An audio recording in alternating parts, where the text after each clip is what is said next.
Ito ang GMA Regional TV News. Balita sa Visayas at Mindanao mula sa GMA Regional TV. May kambal na sanggol na sinagip ng mga otoridad mula mismo sa sarili nilang ina sa Bacolod City. Sara, bakit kinailangang i-rescue yung mga sanggol?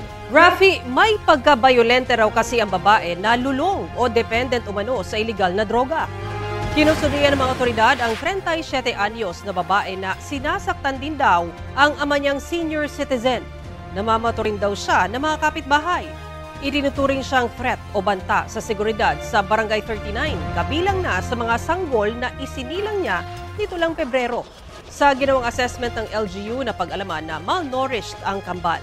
Ibabalik daw sila sa mga kaanak kapag mabuti na ang kalagayan. Ang babae naman nasa ospital at tinitingnan kung kailangang ilipat sa rehabilitation facility. Wala siyang pahayag. Hindi na natukoy kung sino ang nakabuntis sa kanya. Natuhog ng bakal ang balikat ng isang babae sa Talisay, Cebu. Yan ay matapos mahulog ang babae mula sa ginagawang balkonahe ng kanilang bahay. Lasing ang biktima noon at gusto raw sanang sumuka. Ang bakal kung saan siya natusok, bahagi ng katabing bahay nila na inabandona matapos masunog. Pinutol ng mga rescuer ang bakal gamit ang hydraulic cutter. Kwento ng kanyang partner, base sa resulta ng x-ray, tinamaan ang baga ng biktima. Natanggal na kahapon ang bakal at nasa ICU ngayon ang biktima. Walang sinisisi ang pamilya ng biktima at kumbinsido silang aksidente ang nangyari. Update po tayo sa sitwasyon sa Negros Island kasunod nga po ng pagputok ng Bulkang Kanlaon kaninang umaga. May ulat on the spot si Eileen Pedreso ng GMA Regional TV. Eileen? Connie, perwisyo sa mga motorista lalo na sa mga residente ng La Carlota City ang nararanasang ashfall matapos muling pumutok ang Mount Kanlaon kaninang umaga. Sa video na ito, makikita ang taas ng usok na may kasamang abo na ibinuga ng bulkan. May taas na 4,000 metro ang plume na ibinuga ng bulkan na nagresulta ng ashfall sa ilang bahagi ng Negros Occidental. Sa Barangay San Miguel sa La Carlota City, apektado ng ashfall ang mga residente, gayon din ang mga motorista. Ang ilang kabahayan, pati mga sasakyan, makikita nga balot ng makapal na abo. May ilang residente na nag-aalala lalo na ang mga may hika. Narito ang kanilang mga pahayag. Do kalinong man. Tapos amo na nga paggawa sa ulbo na ang asopre. Eh di siyempre basi bala kung magtupaang daw mga barasaw. Ay nang ano man ginakulbaan ka man kagdason ang napaminsan mong apo ko may hapo. Nakita ko gatimbuok na sa babaw. Siyempre kulba, pikado lang ang asopre. Asopre lang gid. Tapos tisubong kinanglan gid kami tubig. Hindi mo perfect ka abuhan eh. Dahil sa aktibidad ng bulkan, nagdeklara ng suspensyon ng klase sa lahat ng antas sa La Casillana, gayon din sa La Carlota City. Pawang nasa evacuation centers na ang mga residenteng nakatira sa 4-kilometer permanent danger zone ng bulkan simula pa noong Disyembre ng nakaraang taon. Ngunit inabisuhan pa rin ang mga nakatira malapit sa bulkan na maging alerto at makinig sa abiso ng LGUs, lalo na kung kinakailangang lumikas para sa kaligtasan. Connie, sa ngayon, inaabisuhan ang mga residente na umiwas muna sa mga outdoor activities dahil sa epekto ng ashfall sa kanilang mga kalusugan. Connie? Yes, kamusta naman ang panahon nyo dyan sa lugar na kinatatayuan mo ngayon? Kasi syempre may pangamba no, na baka pagka sumama ang panahon, magkaulan, ay maging lahar naman. Sa ngayon, Connie, medyo makulimlim ang panahon dito sa La Carlota City at medyo maalinsangan rin, Connie, no, sa mga panahong ito. Okay, pakilarawan lang sa amin, sa papaanong paraan na nahirapan syempre ating mga residente dyan, lalo na doon sa mga nabanggit mo nga kanina, mga nagre-reklamo na may mga hika at iba pang respiratory illnesses. Ano ba yung pakiramdam? Masakit ba to sa mata? Yung paghinga, mahirap ba pagka nalanghap mo? Connie, pahirapan talaga magkahalong masakit sa mata at masakit sa dibdib rin ang amoy ng asupre, kaya naman wala tayong choice, lalo na sa mga residente, Connie, na kailangan talaga na magsuot ng face mask bilang proteksyon sa kanilang mga sarili. Yung mga Connie? kababayan natin nasa mga evacuation centers, 4 na buwan na, no? Mahigit pa nga ang kanilang pananatili doon. Nadagdagan pa ba yung mga i-evacuate sa ngayon? So ngayon, Connie, kanina nakita natin sa bahagi ng San Miguel na may ilang residente na bumababa mula sa Barangay Hagimit, isa pang barangay sa La Carlota City, at posible ang mga ito ay didiretso na sa evacuation center, of course, dito mismo sa La Carlota City, Connie. Alright, maraming salamat at ingat kayo dyan. Yan po naman si Eileen Pedreso ng GMA Regional TV.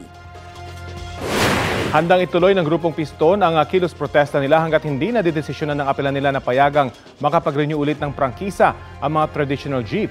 Sabi sa kanila ni Transportation Secretary Vince Dizon, posibleng ilabas ang desisyon pagkatapos ng Semana Santa.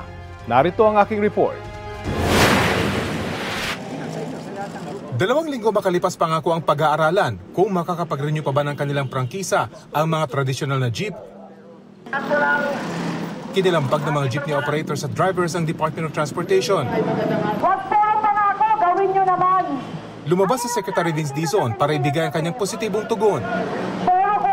Right after Holy Week, siguradong meron na tayong final na magiging mekanismo para makabalik kayo. Pero ang utos ko na ho sa komite, kailangan yung mga hindi nakapasok lampas dun sa April 2024 deadline, kailangan makapasada. April 13 noong nakarang taon ang pinala deadline para makapag-consolidate ang mga jeepney operators sa ilalim ng Jeepney Modernization Program. Pero ang panawagan ng Grupong Piston, ibalik ang 5 taong franchise para sa mga traditional na jeep para sila illegal nang makapasada. Nagpasalamat ang mga jeepney operators at drivers. Meron lamang silang hiling. Sana hindi yung mahirap. Hindi pahirapan yung hindi mga natin po kayo papahirapan. Pinayagan nga tayo mag-renew at makapag-restro pero dadaan naman sa butos ng karayong. Sana yung mas mabilis. Sisiguraduhin ko na ang importante, makabiyahe kayo ng legal. Ang driver-operator na si Manglito, hinuli noong nakaraang buwan dahil sa kawalan ng prangkisa. Umaasa siyang sa halip na magbayad ng multa, mairehistro na niya ang kanyang jeep. Hanggang ngayon po, hindi ko natutubos ang aking lisensya dahil wala po akong pantubos sa halagang 12 mil. Sa kabila ng isinasagawang pag-aaral, itutuloy daw ng Grupong Piston ang kanilang mga pagkilos hanggat hindi lumalabas ang opisyal na dokumentong pwede na silang magparehistro. Bukod sa DOTR, nagsagawa rin ng kilos protesta ang grupo sa Elliptical Road sa Quezon City, Kalsada sa Taguig at Baclaran. Rafi Tima nagbabalita para sa GMA Integrated News.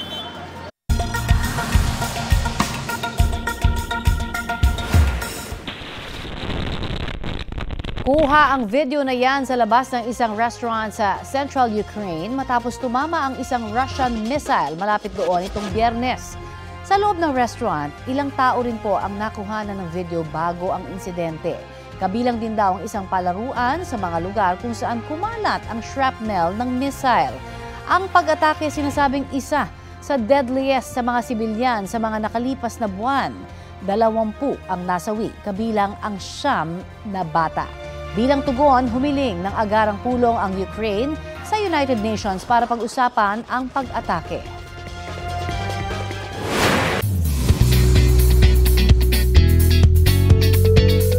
Pasado sa Filipino fans ang breakfast dish na niluto ng Hollywood at Oscar-winning actress na si Gwyneth Paltrow.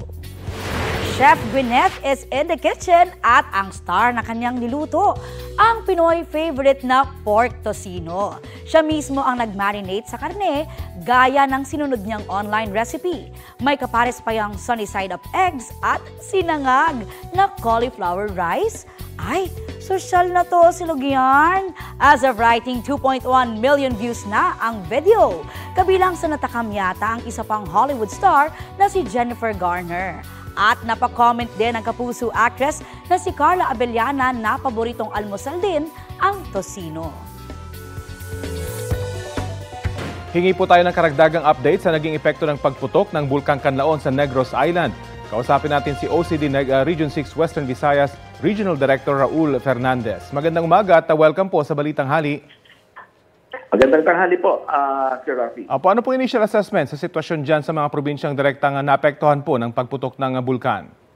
Magandang umaga, Sir Rafi. Opo, initial assessment lang po ninyo sa sitwasyon dyan ngayon sa mga naapektuhan ng pagputok ng bulkang Canlaon?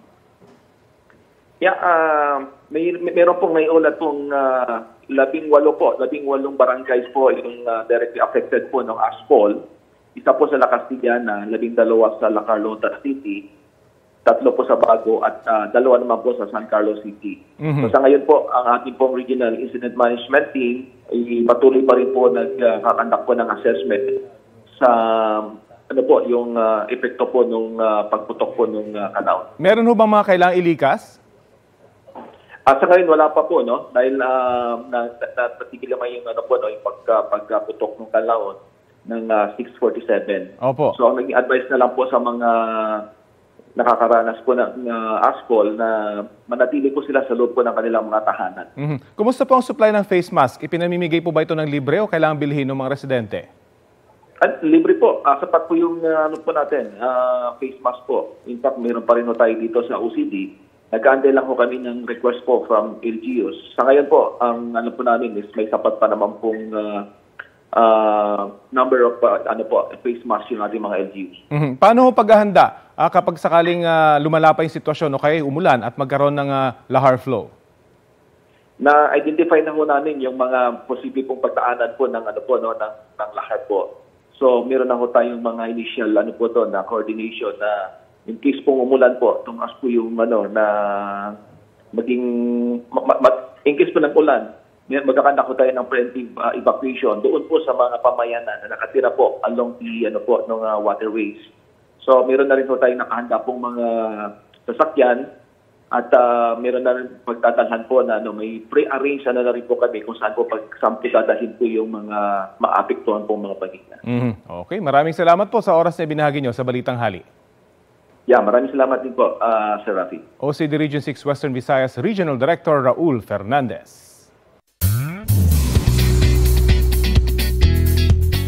Mas nagdagdagan pa ang excitement ng Philo Army sa upcoming Solo Manila concert ni J-Hope.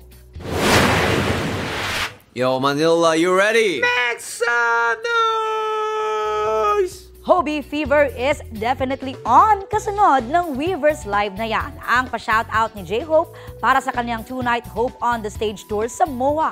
This weekend na yan, April 12 at 13. Ang sagot naman ng Philo Army netizens, ready na sila para kay Hobie.